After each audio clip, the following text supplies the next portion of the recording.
School কলেজে পড়া মেয়েদের কটু শব্দ ব্যবহার করে উত্ত্যক্ত করার অভিযোগ। সেই অভিযোগের ভিত্তিতেই চরম শাস্তি। দুই যুবকের চুল বেঁধে তাদের মেয়ে সাজিয়ে শাস্তি দিল পুলিশ। এই ভিডিও এখন ভাইরাল সোশ্যাল মিডিয়ায়।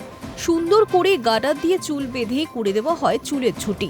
তারপর অভিযুক্ত ওই যুবকদের ঘোরানো হয় রাস্তায়। ঘটনাটি ঘটেছে মধ্যপ্রদেশে। মেয়েদের দিনের পর দিন একটি কটু শব্দ ব্যবহার করে ইভটিজিং করার অভিযোগ সামনে আসছিল। স্থানীয়দের কথায় ইভটিজিং এর উপযুক্ত শাস্তি এটাই। এতে আগামীতে এমন কিছু করতে এরা সাহস পাবে না। অতঃপর কান ধরে ক্ষমা চাইল অভিযুক্ত দুই যুবক। জানা গিয়েছে বেশ কয়েকদিন ধরেই অভিযোগ আসছিল দুই যুবক স্কুটি করে স্কুল কলেজ টাইমে বাস স্ট্যান্ডে ঘুরে বেড়াচ্ছে আর উত্ত্যক্ত করছে কলেজের ছাত্রীদের। এই অভিযোগ সামনে আসতেই পুলিশ কর্মীরাই সাদা পোশাকে নজরদারি চালাচ্ছিল। তারপরই পুলিশের হাতে ধরা পড়ে দুই যুবক।